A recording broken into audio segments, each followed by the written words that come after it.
Hello, everybody, and welcome back to the BU podcast. My name is Jess, and I am here with Liv. Oh my god, they get better and better every time. I love them. Thanks so much. And our special one-person guest today is introduce yourself, guest. Rob.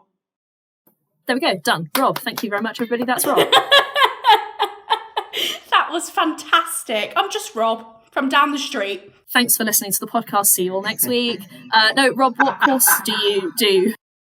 So I'm a third year student at university, and I'm doing a BSc in politics. Exciting. Very good. Are you enjoying it? Yeah, very much so. It's nearly finished now. Hoping to hand in dissertation April. So yeah, it's going well.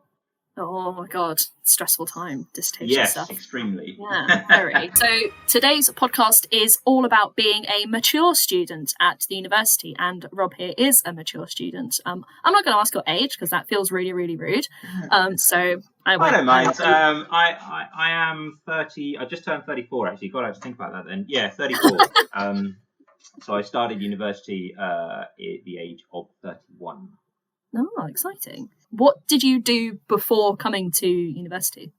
So before uni, I had a career on the railway. I was a railway conductor. I did that for 12 years. So more or less straight from school. I sort of messed around for a little bit in between GCSEs and, finding something to do with my life. And then at the age of 19, I started working for the railway. That's really cool. Yeah. So did you always want to go to university, or was it kind of like a last minute decision? Like No, not at all. I actually, unfortunately, I wasn't very confident in myself with sort of like academia. So I didn't actually think that I had it in me. So when it was around sort of 4 years ago, the company were talking about making redundancies, and unfortunately, I was one of the ones that was got the axe sort of thing. No. But they gave me plenty of warning, and with that, I then started to think about what I wanted to do. I applied for some jobs that I was, in my opinion, sort of qualified to do, because I actually failed to mention that I was a union rep as well. So I did that for the last 3 years of my railway career. Cool. So I did apply for some jobs with some trade unions, and when I got to interview, they asked for evidence of my degree, and I turned around and said, I don't have one. So then I started thinking about university, and then eventually I got accepted into Chichester. That's really cool. So, Liv, I actually have a question for you. This is exciting. I know. Wow, my claim to fame. This is so exciting. Right, ask away. Go. Okay. Are you ready? Oh my god, okay. So from your perspective, what's it like having mature students in lessons with you? Is it any different? Do you notice a difference? I'm hoping you're going to say no. Go for it. I love it. I love having a wide variety of ages. I think particularly in my course, or our course, Rob and I are on the same course. We share a lot of lectures together. It adds a variety of experience, and it's really interesting to hear from people that have maybe lived through those time periods. That makes everyone sound really old, but like I went to uni after the war. Sorry, Rob, and to everyone else on my course, I sincerely apologise for that comment. Oh my god, that's so rude. But Rob, honestly, is just one of my favourite people, and the age doesn't really make much of a difference at all. I just feel like he's got this such mature, wise head on his shoulders, and he's been such a good support to me. So I think older students really helped me to settle. Actually, when I was feeling a little bit out of my depth, like first time away from home and stuff like that. Generally, I think I actually prefer it to school, where everyone's sort of the same age. It just adds variety and diversity, and I love that. Yeah, and it helps that Rob has lived through 2 world wars. So Yeah, absolutely, all absolutely. that experience is just must be so useful. I'm so sorry, Rob. So, Rob, did you find it was relatively easy to make friends on your course, having lived through 2 world wars? Yeah, I mean, I wasn't really worried about the social side of it. Obviously, I didn't see myself going to the union nights and things like that, but I wasn't worried about making friends, because I consider myself an easygoing person. I think I'm quite easy to get on with. So no, not really. I was more worried about the academic side, because I'd not, I've been out of education for 14 years. I think that was the thing that freaked me out a little bit. But yeah, right support, you get into it, and you sort of just progress, I suppose. Yeah. Did you find that you did get support from the uni in terms of the academic side? Yeah, I did. I mean, obviously, the first year I found for me personally was, although it doesn't really count towards your final mark. It was all about learning how to write academically, and you have to really take the advice of the lecturers. So if you get a poor grade, they've given you a poor grade for a reason. And I was just going back and I think my arguments were constructive in my essays, but it was all the sort of the referencing and how to structure an essay and all of that kind of thing. So yeah, if you take note of what they say, then you're going to progress, and eventually you find, hopefully, the idea, I suppose, is that your marks get better. Yeah, good. Yeah, I was just going to say, like, Rob is literally one of my academic inspirations. No, seriously, the way that you're like, I'm just doing my diss. I'm like, I should be as well. It's because I'm not drunk during the lecture. That's why. Like most of my other students, they're either hungover. Don't tell them about that, Rob. Don't encourage them. God.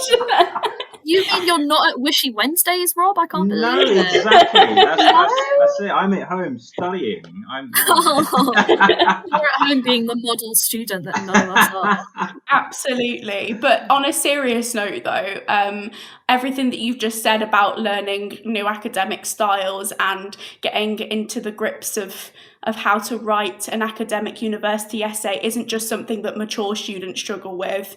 I know for me personally, I struggled. It's like a universal struggle. You're all in this together. It is a big change to adapt to, but you have that support. And I think because we're at a small uni as well, we get that one-to-one support where they know us and they know our writing styles and how we work best, which really helps. Absolutely. So, Rob, did you find that it was difficult to balance university life with family life and things outside of uni? There have been challenges. Absolutely. I've got a young daughter, and she was very young when I started. So she's turning 4 in April. So yeah, she would have been 1. And obviously babies need a lot of attention. So yeah, but at the same time, I also got quite a lot of time at home as well. So it was just trying to find the right balance. Really, it obviously took a bit of tweaking, but I got there and eventually got there. That's good. Yeah. And did your lecturers understand that you had a 1-year-old at home? Yes, and on a strange note, I could relate to a few of them who had children the same age. Yeah. I didn't even think about that. So yeah, it was talking to some lecturers about recent experiences they had with their children and nursery and things like that. So yeah, it was quite strange, but at the same time good that I had that sort of relationship with them as well. That's very cool. Yeah, I like it. And when you started thinking all the way back to first year, many moons ago, were there any groups or anything you could join for mature students or anything along those lines? No, not necessarily. Not that I was aware of. Anyway, I did attend the Freshers' Fair, and I did look into joining a few of the societies. Unfortunately, I just found that I just didn't have the time. It was a bit sad, really, because I wanted to join the history society. which is for all students, not just mature students, obviously. But every time they booked a night out, I couldn't attend because I either had my daughter or or I was working or something like that. So yeah. On that note, I think the sort of social, as I mentioned before, I was never going to be going to like Wishy or anything like that. But which I'm very disappointed about. I would have loved to have seen you at a Wishy with me, Rob. I know. It would have been a Maybe fantastic if night. it opens before. That's okay. I mean, I've never been to a Wishy, so Yes. I know. You're a traitor to Chi Uni. You're a disgrace. It's just I never went. Leave me be. It meant that I was never hungover in a lecture, though. So that is fantastic, Rob. You should take that advice. I did take that advice. Yeah, actually, yeah, that's true. It's not to say that I haven't turned up a little bit under the weather to some lectures. Under the weather, that's a lovely way to describe it.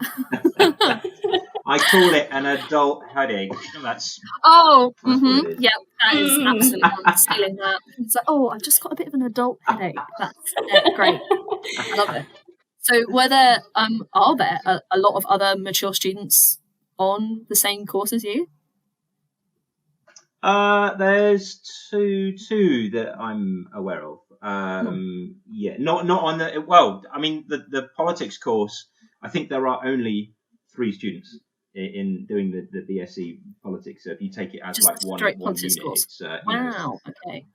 A night out would be the 3 of us. But yeah, more sort of generally in humanities, there are a couple of others that I'm aware of that I speak to. But again, never really got the chance to kind of like socialize outside of uni because they've got children and trying to find a time to sort of meet up and stuff like that. So yeah, it's a strange one, but yeah. I think what's nice about our group though, or like our course, is that we don't have to see each other outside of lessons to know that we're like there for each other and that we'll help each other. Like I know I've messaged people saying, help, I don't know what I'm doing with this. Even I've messaged you, Rob, like, I don't know what I'm meant to be doing, please assist, help. So we're all kind of there for each other, and we have group chats as well, don't we, on WhatsApp, where we just chat and catch up, support each other, ask each other how we are, and also obviously get through this academic difficulty together. Academic difficulty, 100%. Yeah, it's a nice way to put it. Yeah, it's a sensible way to phrase it. But it's good. So, Liv, have you found, like, on the philosophy side of your courses any mature students? Because obviously you do Pol Phil, as we discovered. I do Pol Phil, which was kindly given the name by Jess. If you listen to the first podcast, you will know this. I'm hoping you have. If not, go listen. Let's go our own podcast. That's good. Yes. So on philosophy and ethics, there's less mature students, but I found that as my degree progresses, that humanities have kind of merged a bit more naturally. So there's not distinct philosophy lectures, there's not distinct politics lectures, like we're all kind of merged together, so you're with a range of people from different courses, and it's really interesting at the beginning of each semester, actually, when we have our new modules where we go around the room and say what our name is and what course we do, and I've got people on like modern history, politics, philosophy, theology, English, sometimes like just a wide range of courses, which is fantastic because like all the disciplines come together and like offer different perspectives, which I love. So, Rob, final question for you. Do you have any kind of general advice for anybody going to university who is a mature student?